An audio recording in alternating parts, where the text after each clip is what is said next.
ನಮಸ್ತೆ. ನಾನು ವೈದ್ಯ ಸಮರ್ಥ್ ಪಿ ರಾವ್, ಅಮೃತ ಆಯುರ್ವೇದಿಕ್ ಸೆಂಟರ್ ಬಸವನಗುಡಿಯಲ್ಲಿ ಪ್ರಾಕ್ಟೀಸ್ ಮಾಡ್ತಾ ಇರೋದು. ಈ ಸಂಚಿಕೆಯಲ್ಲಿ ನಾವು ಈ ಶ್ಲೀಪದ ಅನ್ನೋ ಒಂದು ಕಾಯಿಲೆ, ಈ ಕಾಯಿಲೆಯಲ್ಲಿ ಏನೇನೋ ಅಪಥ್ಯ ಅನ್ನೋದು ನಾನು ತಿಳಿಸ್ಕೊಡ್ತೀನಿ. ಶ್ಲೀಪದ ಅಂದರೆ ಈ ಪದದ್ದು ಈ ಈ ಇದರಲ್ಲಿ ಎರಡು ಪದ ಒಟ್ಟಿಗೆ ಸೇರಿ ಶ್ಲೀಪದ ಆಗಿದೆ. ಶ್ಲೀ ಅಂದರೆ ಆನೆ, ಪಾದ ಅಂದರೆ ಕಾಲು. ಸೊ ಶ್ಲೀಪದ ಅಂದರೆ ಆನೆ ಕಾಲು ಅಂತ ಅರ್ಥ. ಕಾಲುಗಳು ಮರ ಕಟ್ಟಿ ದಪ್ಪ ಆಗತ್ತೆ, ಗಟ್ಟಿಯಾಗಿ ಮರಗಳ ಥರ ಆಗತ್ತೆ, ಅದಕ್ಕೆ ಶ್ಲೀಪದ ಅಂತ. ಆಯುರ್ವೇದದ ಪುರಾತನದ ಒಂದು ಕಾಯಿಲೆ ಅದು. ಫಿಲೇರಿಯಾಸಿಸ್ ಅಂತಲೂ ಕೂಡ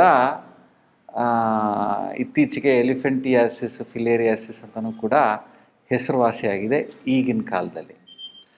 ಬಟ್ ಈ ಥರ ಕಾಯಿಲೆ ಅಥವಾ ಸಿಂಪಲ್ಲಾಗಿ ಕಾಲು ಮರ ಕಟ್ಟಿ ದಪ್ಪ ಆದಾಗ ಏನೇನು ಆಹಾರಗಳು ಜಾಸ್ತಿ ಸೇವನೆ ಮಾಡಬಾರ್ದು ಅಂತ ನಾನು ಈ ಸಂಚಿಕೆಯಲ್ಲಿ ತಿಳಿಸ್ಕೊಡ್ತೀನಿ. ಇಂಥ ಕಾಯಿಲೆಯಲ್ಲಿ ಮೊದಲನೇದಾಗಿ ಹಾಲು ಪದಾರ್ಥಗಳು ಜಾಸ್ತಿ ಸೇವನೆ ಮಾಡಕೂಡ್ದು. ಹಾಲು ಪದಾರ್ಥಗಳು, ಹಾಲು ತುಂಬ ಗುರು ಪದಾರ್ಥ. ಈ ಶ್ಲೀಪದ ಅಂತ ಒಂದು ಕಾಯಿಲೆಯಲ್ಲಿ ಕಫದ್ದು ರೋಲು ತುಂಬ ಜಾಸ್ತಿ ಇರುತ್ತೆ, ಅದಕ್ಕೆ ಹಾಲಿನ ಪದಾರ್ಥಗಳು ಜಾಸ್ತಿ ಸೇವನೆ ಮಾಡಬಾರ್ದು. ಎರಡನೇದು ಬೆಲ್ಲ ಕೂಡ ಜಾಸ್ತಿ ಸೇವನೆ ಮಾಡಬಾರ್ದು. ಈ ಬೆಲ್ಲ ನೋಡಿ, ಎಲ್ಲ ಒಂದು ಈ ಸಕ್ಕರೆ ಬೆಲ್ಲ ಎಲ್ಲ ಕಾಯಿಲೆಗಳಿಗೆ ಮೂಲ. ಈ ಒಂದು ಕಾಯಿಲೆಯಲ್ಲೂ ಕೂಡ ನೀವು ಬೆಲ್ಲ ಜಾಸ್ತಿ ಸೇವನೆ ಮಾಡಿದ್ರಿ ಅಂದರೆ ಶ್ರೋತಸ್ಸೆಲ್ಲ ಬ್ಲಾಕ್ ಆಗತ್ತೆ. ಶ್ರೋತಸ್ಗಳು ಬ್ಲಾಕ್ ಆದಾಗ ನಿಮ್ಮ ಶ್ಲೀಪದ ಕಾಯಿಲೆ ಜಾಸ್ತಿ ಆಗತ್ತೆ. ಸೊ ಅದಕ್ಕೆ ಈ ಶ್ಲೀಪದ ಕಾಯಿಲೆಯಲ್ಲಿ ಜಾಸ್ತಿ ನೀವು ಈ ಬೆಲ್ಲನ ಸೇವನೆ ಮಾಡಬಾರ್ದು. ನೀರಲ್ಲಿ ಇರೋ ಮೀನುಗಳು ಇವು ಕೂಡ ಜಾಸ್ತಿ ಸೇವನೆ ಮಾಡಬಾರ್ದು. ಇದು ಕೂಡ ನೀವು ಸೇವನೆ ಮಾಡ್ತಾ ಇದ್ದೀರಾ ಅಂದರೆ ಈ ಶ್ಲೀಪದ ಜಾಸ್ತಿ ಆಗತ್ತೆ. ಸೊ ಗ್ರಾಮದಲ್ಲಿ ಇರೋ ಪ್ರಾಣಿಗಳನ್ನ ಸೇವನೆ ಮಾಡೋದು ಕೂಡ ಇದನ್ನು ಜಾಸ್ತಿ ಆಗುತ್ತೆ ಅಂತ ಆಯುರ್ವೇದ ತಿಳಿಸ್ಕೊಡುತ್ತೆ. ಎಲ್ಲ ಥರದ್ದು ಫ್ರೂಟ್ ಜ್ಯೂಸ್ಗಳು ಸೇವನೆ ಮಾಡಬಾರ್ದು. ಈ ಶ್ಲೀಪದ ಕಾಯಿಲೆಯಲ್ಲಿ ಈ ಫ್ರೂಟ್ಸ್ನೆಲ್ಲ ತೊಗೊಂಡು ಅದನ್ನು ಜ್ಯೂಸ್ ಮಾಡಿ ತೊಗೊಳ್ಳೋದು, ಅದಕ್ಕೆ ಸಕ್ಕರೆ ಹಾಕೋದು, ಬೆಲ್ಲ ಹಾಕೊಳ್ಳೋದು, ಕುಡಿಯೋದೆಲ್ಲ ಸೇವನೆ ಮಾಡೋದು ಜಾಸ್ತಿ ಮಾಡಿದ್ರಿ ಅಂದರೆ ಈ ಶ್ಲೀಪದ ಅನ್ನೋ ಕಾಯಿಲೆ ಜಾಸ್ತಿ ಆಗುತ್ತೆ.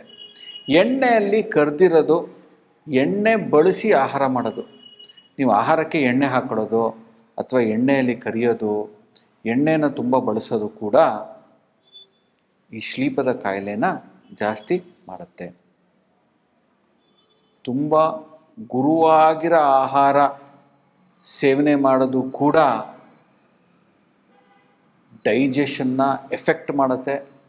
ಆ ಅಗ್ನಿ ಎಫೆಕ್ಟ್ ಆಗ್ತಾ ಇರೋಂಗೆ ಕಾಯಿಲೆಗಳ ಉತ್ಪತ್ತಿ ಅಲ್ಲೇ ಶುರುವಾಗುತ್ತೆ. ಅಗ್ನಿನ ಕಾಪಾಡ್ಕೊಳ್ಳೋದು ತುಂಬ ಅತ್ಯುತ್ತಮ. ಅಗ್ನಿಯಲ್ಲಿ 3 ವೆರೈಟಿ ಬರುತ್ತೆ. ಒಂದು ಮಂದಾಗ್ನಿ, ಒಂದು ತೀಕ್ಷ್ಣಾಗ್ನಿ, ಇನ್ನೊಂದು ವಿಷಮಾಗ್ನಿ ಮತ್ತು ಸಮ ಅಗ್ನಿ ಅಂತ. ಅಗ್ನಿ ಯಾವಾಗಲೂ ಸಮವಾಗಿರಬೇಕು. ತುಂಬ ಮಂದಾಗಿದ್ರೂ ಕೂಡ ಆಮ ಶೇಖರಣೆ ಜಾಸ್ತಿ ಆಗುತ್ತೆ. ತೀಕ್ಷ್ಣತೆ ಇತ್ತು ಅಂದರೆ ಧಾತುಗಳನ್ನು ಕೂಡ ಪಚನೆ ಮಾಡಿಬಿಡುತ್ತೆ. ವಿಷಮವಾಗಿದ್ರೂ ಕೂಡ ಕಾಯಿಲೆಗಳಿಗೆ ನಂಬರ್ 1 ಕಾರಣ. ಅಗ್ನಿನ ಕಾಪಾಡ್ಕೊಬೇಕು. ಅಗ್ನಿನ ತದ್ವಿರುದ್ಧ, ಅಗ್ನಿ ಕಮ್ಮಿ ತದ್ವಿರುದ್ಧ ಆಹಾರಗಳನ್ನ ಸೇವನೆ ಮಾಡಬಾರ್ದು. ಅದೇ ಶ್ಲೀಪದ ಕಾಯಿಲೆಯಲ್ಲಿ ಎಷ್ಟು ಚೆನ್ನಾಗಿ ಅಗ್ನಿ ಕಮ್ಮಿ ಮಾಡೋ ಆಹಾರಗಳೇ ಹೇಳಿದ್ದಾನೆ. ಹಾಲಿನ ಪದಾರ್ಥಗಳು, ಬೆಲ್ಲ, ಅತಿಯಾಗಿರೋ ಮಾಂಸಾಹಾರ ಪದಾರ್ಥಗಳು, ಆಮೇಲೆ ಸ್ವೀಟ್ ಜ್ಯೂಸ್ಗಳು, ಎಣ್ಣೆ ಹಾಕಿರೋ ಪದಾರ್ಥಗಳು, ತುಂಬ ಗುರುವಾಗಿರೋ ಆಹಾರ ಸೇವನೆ ಮಾಡೋದು ಕೂಡ ಶ್ಲೀಪದಲ್ಲಿ ಅಪಥ್ಯ. ಇದನ್ನೆಲ್ಲ ಶ್ಲೀಪದ ಕಾಯಿಲೆ ಗೊತ್ತಿರೋರು ಯಾರಾದರೂ ಇದ್ದರು ಅಂದರೆ ವೈದ್ಯರ ಹತ್ರ ಸಲಹೆ ತೊಗೊಳ್ಳಿ. ಆಯುರ್ವೇದದಲ್ಲೂ ಅತ್ಯುತ್ತಮವಾದ ಟ್ರೀಟ್ಮೆಂಟ್, ಚಿಕಿತ್ಸೆಗಳಿದೆ ಶ್ಲೀಪದಲ್ಲಿ. ಮುಂದಿನ ಸಂಚಿಕೆಯಲ್ಲಿ ಏನೇನು ಪಥ್ಯವಾಗಿ ಸೇವನೆ ಮಾಡಬೇಕು ಅಂತ ತಿಳಿಸ್ಕೊಳ್ಳೋಣ. ಅಲ್ಲಿವರೆಗೂ